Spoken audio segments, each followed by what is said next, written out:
Hey guys! Today we're going to get into part two of my series, How Cognitive Illusions Prevent You from Building the Life That You Actually Want. So in the intro to this series, which I've linked above, I told you how cognitive illusions systematically prevent people from building the lives they want. And they do this by causing people to make decision after decision based on faulty thinking. And how, once you know what these illusions are, you can combat them with signposts that let you know that you're in the cognitive illusion zone and external structure to help you navigate through the illusion. And in part one, which I've also linked above, we talked through one cognitive illusion, anchoring to the negative. And today, we're going to dive into cognitive illusion number two. Now, I'm going to be honest, this turned into a monster of a piece, so I'm breaking it up into smaller chunks so it's not too overwhelming. Over the next 3 days, we're going to cover how the illusion works and why it leads you to create the life you don't want. That's today. Then tomorrow, we're going to cover how to combat the illusion. And then on Thursday, we'll cover potential objections and pitfalls you might run into while trying to combat the illusion. So let's dive in. Cognitive illusion number two, trying to do it right. So let's do a thought exercise. Let's say you took a college class with a really amazing professor. They were engaging, they were kind, they were inspiring, they made all these complicated concepts so simple and easy to grasp. They were always available for extra help whenever you needed it. They provided career advice and mentorship. They even helped you get an internship in your chosen field. They were, hands down, the best teacher you've ever had. And at the end of the semester, you want to give them a gift as a token of your appreciation. I want you to evaluate how appropriate these two options feel. Option one, does it feel appropriate to buy them a $50 gift? Or option two, does it feel appropriate to walk up to them at the end of the last class and hand them $50 in cash? Chances are you had a visceral reaction to these questions. Option one probably felt appropriate. Maybe you wanted to spend a little more or spend a little less, or you weren't sure exactly what you would buy them, or maybe you just feel a little shy about giving people gifts. But overall, it feels socially appropriate to give a really good professor a gift. Option two probably felt horrifyingly inappropriate. It's the same amount of money, but handing a college professor cash at the end of a class feels kind of wrong. And you could probably articulate why it feels wrong if you wanted to. It's probably something like handing them cash feels like you're giving them a cash tip, and cash tips are for service workers like waiters or people who valet park your car. And so giving a cash tip to a college professor kind of feels like an insult, like you're implying that they're a tip-based service worker or like they just don't have enough money. But here's what's amazing about your response to this thought exercise. You have never thought about that scenario before. And yet you instantly, viscerally felt that option two, handing the professor cash, was inappropriate. And you didn't come to that conclusion through logic. You didn't have to draw out a flow chart or think really deeply about the question. You had an instant, inarguable feeling that this is just wrong. You could explain the logic later, but the logic is retroactive. The feeling comes first. The logic explains the feeling afterward. It doesn't create the feeling. And if I told you to go hand $50 in cash to your college professor with no explanation, you would feel horrible and awkward and just wrong while you were doing it, before you did it, and after you did it. So here's what this thought exercise demonstrates. Your automatic brain constructs detailed rule books without you even noticing. You never sat down and consciously created the rules of gift giving. Your automatic brain created them for you without any conscious intention or effort on your part. All you've done is just kind of observed all the different ways that gifts are given in your specific society and culture. And your brain created the rule book for you. And your brain didn't just create the rules of gift giving. It's also created a lot of other rules. Things like, and these are just some of mine, if you're a woman, shave your legs before wearing shorts. If you're a man, you don't have to do that. Don't leave the office before 5 p.m. Long silences in conversations are awkward. Have 2 kids, not 0, not 1, not 3, but 2. Those are just some of the rules my automatic brain picked up. So, for every area of your life and every environment you step into, your brain is ready with its automatic rulebook telling you what's appropriate and safe and correct to do in that situation. And when you break these rules, your automatic brain feels really bad. Think about how painful it would be to walk up to a college professor and hand them $50 in cash as a gift at the end of a class. Or how painful it would feel as a woman in the US to walk around with visibly unshaved legs. Or how guilty you feel when you leave the office early, even when you have a valid reason for it. Or how awkward it feels to let a silence really stretch out in a conversation. Your automatic brain genuinely believes that it's dangerous for you to break the rules in the automatic rulebook.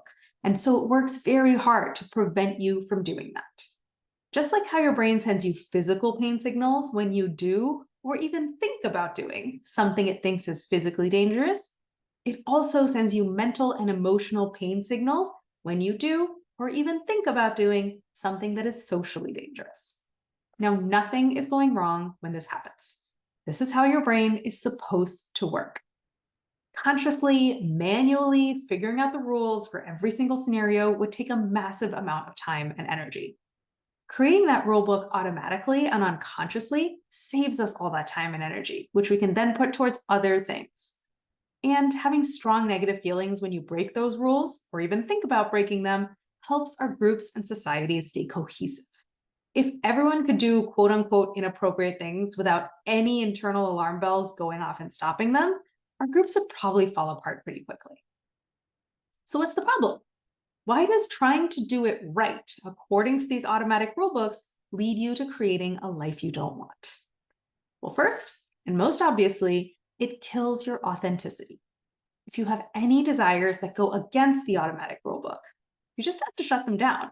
They're wrong and bad, stupid and impractical, and everyone would laugh at you, so just don't do that.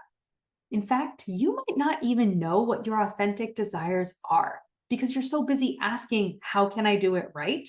That you never stop to ask, but do I want to do this? What do I think? It also shuts down your creative thinking. The automatic rulebook is very black and white. This is right, this is wrong, end of story. And when you're busy trying to follow the rules, there's very little room for creative thinking. For example, how can you leave work before 5 p.m. and still be a high performer? How can you not have kids and still have love and connection and family and meaning and purpose in your life? When you're focused on doing it right, you don't ask these kinds of win-win, how can I have both questions. You're so focused on winning inside the box that you don't figure out how to break the box open and reconfigure its parts. And meanwhile, the rules that you're so busy following are totally made up. It's not appropriate to hand someone cash as a gift unless it's Chinese New Year's.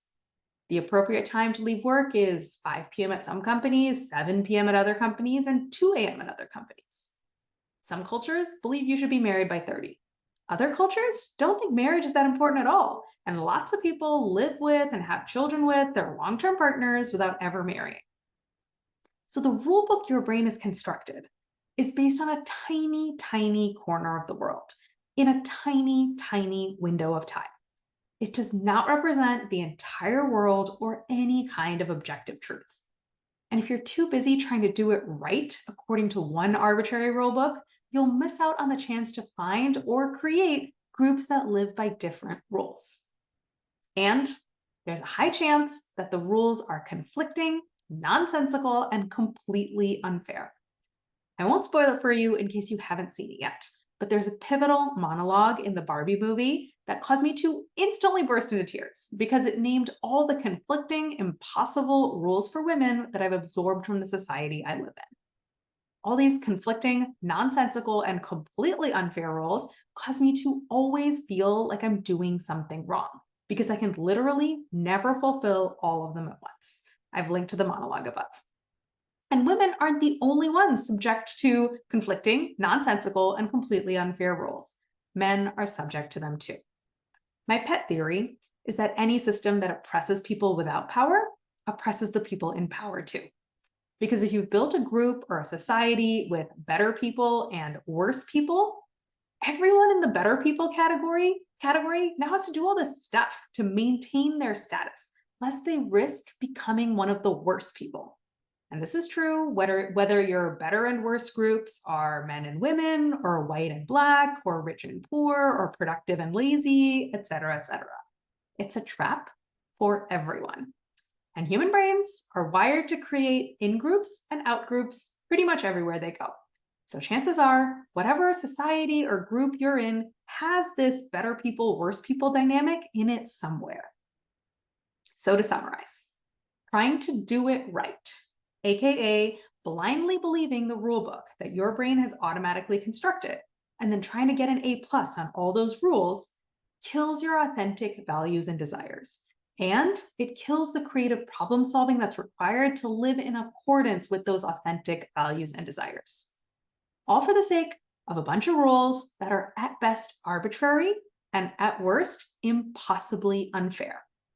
Which is why the cognitive illusion of if I can just do it right, I'll belong, I'll be safe, I'll be liked, I'll be loved, I'll be good enough, etc., leads people to create lives that they don't want. Now, how to actually combat this illusion is coming up tomorrow. And if you're hearing me say all this and you're thinking, oh, crap, I totally do this, and it's totally causing me to build a life I don't want, you might be wondering, how do you stop? And if you're not trying to do it right all the time, what are you trying to do? Those are questions we can tackle together in coaching. In the Barbie movie, and this is a slight spoiler, the Barbies just had to gain awareness of the conflicting rules of the patriarchy. As soon as they saw it, they didn't feel confined by the rules anymore, and they knew exactly what to do next. The real world, in my experience, doesn't quite work like that. You can be aware of how conflicting and messed up the rules are, but you still need to replace them with something else.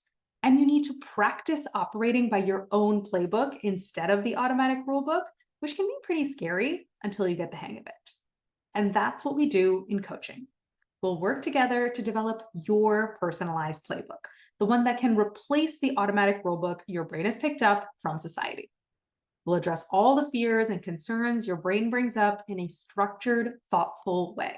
So they go from being vague feelings floating around in your head to resolved, done, and you never have to think about them again.